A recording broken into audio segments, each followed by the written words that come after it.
지난달 30일 롯데 리츠에 이어 NH 프라임 리츠가 다음 달 5일 상장을 앞두면서 상장 공모 리츠에 대한 개인 투자자들의 관심이 뜨겁습니다.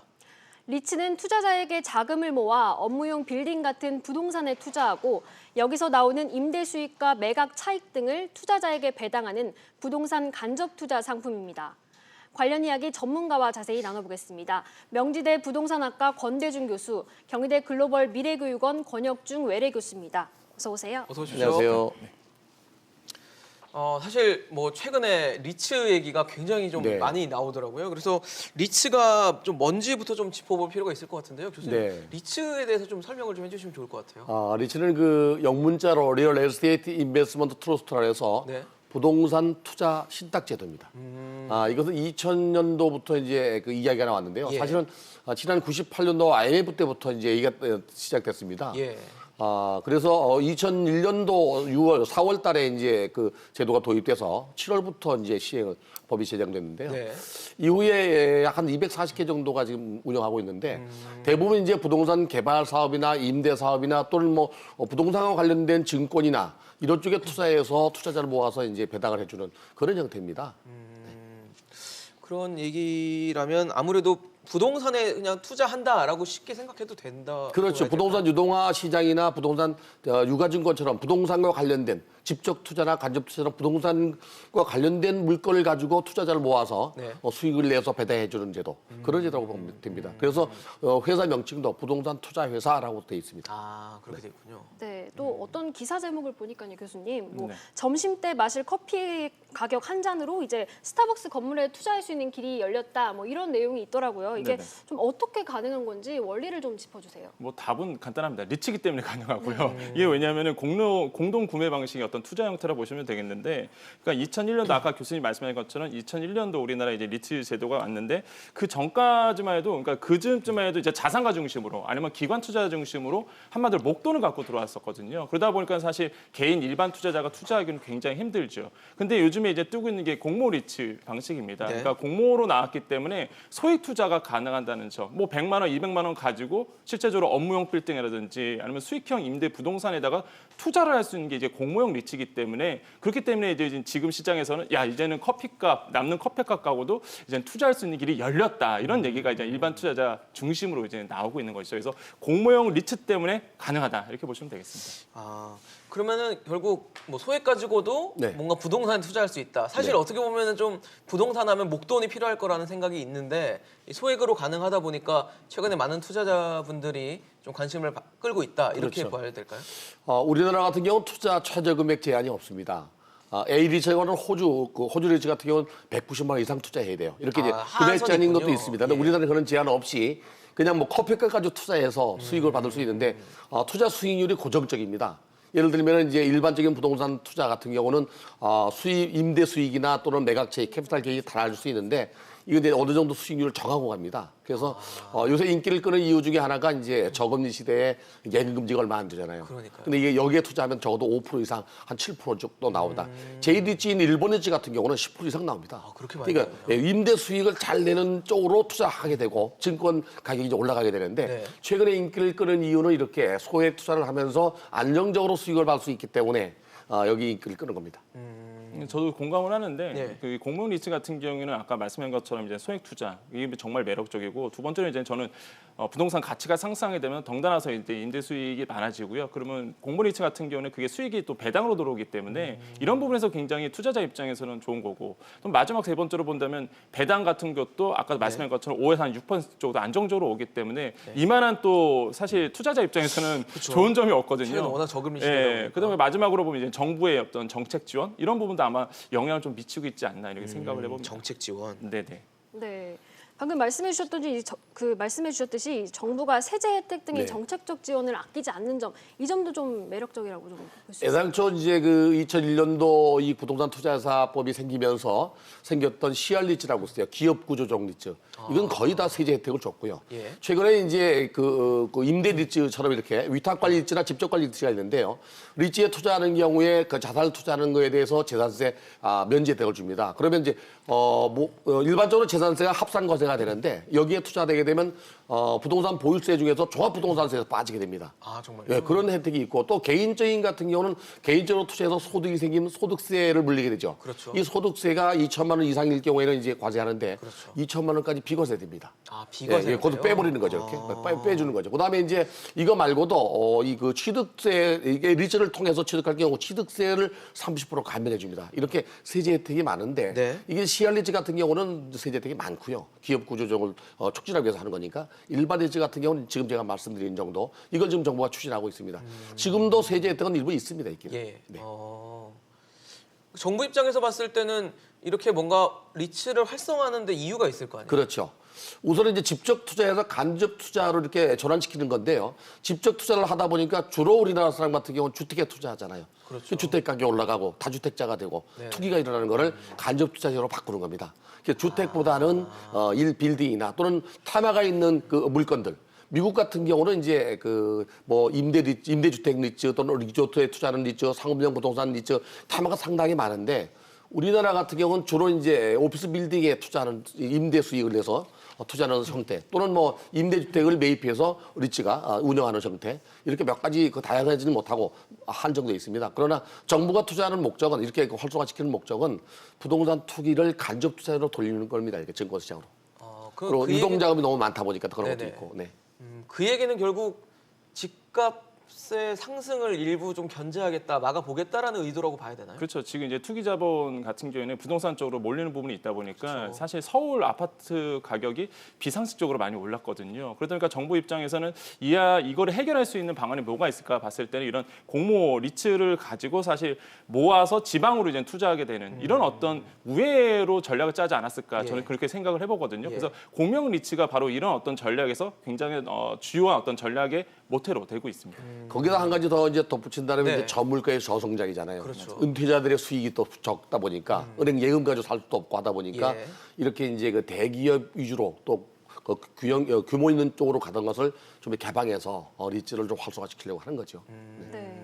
좀 본격적으로 자세히 살펴보겠습니다. 이 국내 증시에 상장된 리츠는 총 몇 개이고 좀 공모가 대비해서 많이 올랐나요? 네, 그래서 총 6개라 보시면 되겠는데 롯데리츠 같은 경우에는 공모가 대비해서 한 33% 정도 올랐고요. 그다음에 신한 알파리츠 같은 경우에는 공모가 대비해서 한 73% 현재 올랐고 이리츠 코크렉 같은 경우에는 공모가 대비 49% 올랐습니다. 이외에 뭐 모두 투어 리츠, K탑 리츠, A 리츠 뭐 이렇게 있는데 사실 지금까지 보면은 공모주보다 훨씬 더 공모가액보다 훨씬 더 많이 올랐거든요. 그러다 보니까 당연히 투자자 입장에서는 이게 뭐냐, 그러니까 관심이 없던 분도 이 이게 뭐지라고 또 그렇죠. 관심을 가질 수밖에 예. 없는 부분이고 또 언론에서 워낙 많이 또 소개를 하고 있어요 현재. 네네. 그러다 보니까 이제 관심이 더더욱 가고 있다. 그래서 뭐 공모가 대비해서 기본적으로 많이 오른 상태고요. 지금 현재 전체의 리츠 시장을 보면 한 240개 정도, 예. 규모가 한 46조 정도가 됩니다. 근데 그 중에서 공모 리츠가 얼마 안 돼요. 사실 이제 상장된 게 한 1조 6천억 정도밖에 안 되거든요. 예. 그러니까 굉장히 작죠. 그래서 이런 공모 리츠가 앞으로 좀 더 성장세가 좀 급해질 것이다. 그러니까 급격하게 올라갈 것이다. 이렇게 좀 볼 수가 있겠습니다. 교수님 이게 지금 저희 그림도 나가고 있는데 네. 이런 좀 대형 리츠들 같은 경우는 뭐 장점도 있을 것 같고 상대적으로 단점도 있을 것 같거든요. 네. 어떤 장단점이 사실은 있을까요? 투자자 입장에서 볼 때는 이제 그 지속적 임대 수익이 나올 수 있는지 네네. 그걸 봐야 되고요. 중요하죠. 그다음에 이제 물건 가격이 올라갈 수 있는지, 자산 가치가 올라갈 수 있는지, 그다음에서도 이게 안정적으로 수익이 나올 수 있는지, 대규모 그 대형 그 리츠 같은 경우는 그런 면에서는 유리하고요. 개발 리츠 같은 건 이제 위험성이 높죠. 개발 사업이 그 진행되는 과정에 부동산 가격의 등락폭에 따라서 수익이 달라지니까. 그래서 투자자가 안정적으로 들어갈 수 있는 건 임대 사업 리츠입니다. 그러네요. 이번에 그 롯데라든지 또는 이데일리 같은 경우는 리테일 같은 경우는 유통업계 수익을 가지고 가는 거.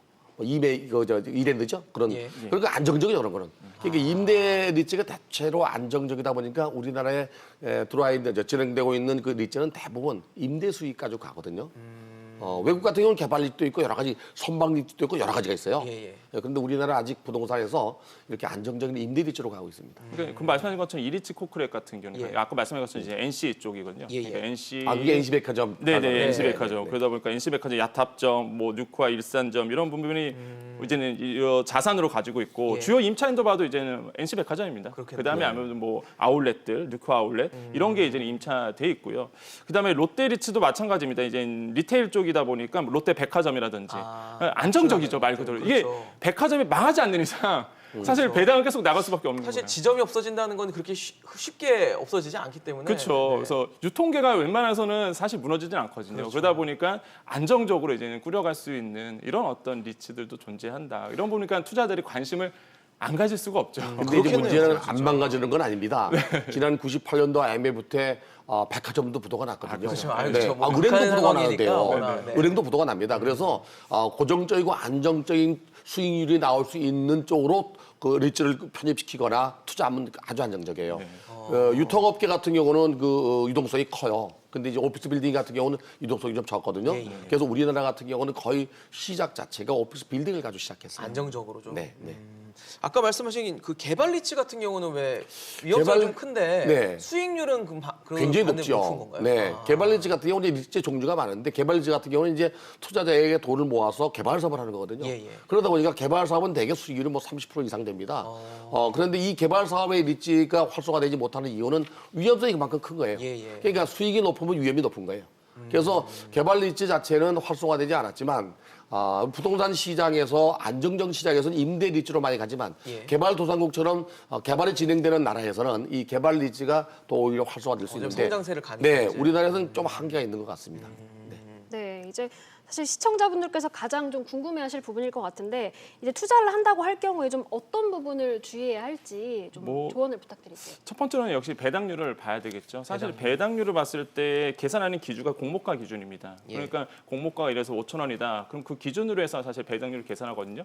근데 이제 시작하는 만약에 청약을 한다. 그럼 그걸 가지고 들어가면 상관없는데 이미 이제 주가에 상장돼 있는 회사에 리츠 회사에 투자한다 그러면은 공모가 기준으로 가다 보니까 지금의 시가와 뵀을 때는 배당률이 떨어질 수밖에 없어요. 그래서 이런 부분을 좀 주의 깊게 좀 체크를 하셔야 되겠고 예. 주가 수익률도 이제 리츠의 중요한 투자에 봤을 때 요소입니다. 왜냐하면 사실 많은 분들이 이제 배당률만 보시는데 주가거든요. 만약에 증권입니다. 그러다 보니까 말 그대로 주가 수익률도 어느 정도 고려를 해주셔야 하는 부분이고 세 번째로는 짝퉁이 있습니다. 실제 여러분 그 협회에 들어가 보시면 아니면 국토부 사이트에 들어가시면 짝퉁주의보가 이제 팝업창을 저도 가봤는데 정말요? 뭐지 봤더니 이제 짝퉁주의보 해갖고 이제는 어느 회사 7개 회사가 지금 올라 있는데 이런 거는 이제는 허가받지 않는 리츠 회사이기 때문에 주의하셔라. 그래서 투자자들의 어떤 보호 측면 이런 부분도 굉장히 조금 챙겨주셔야 되겠다라고 말씀을 드리겠습니다. 그럼 교수님 보셨을 때 지금 이 리츠에 좀 흥행하고 있는 이 분위기가 좀 어느 정도까지 지속될 것이라고 보십니까? 부동산 시장의 수익률 가지고 하기 때문에 그 저금리 시대나 또 저성장 시대에서는 좀 인기를 끌 수가 있습니다.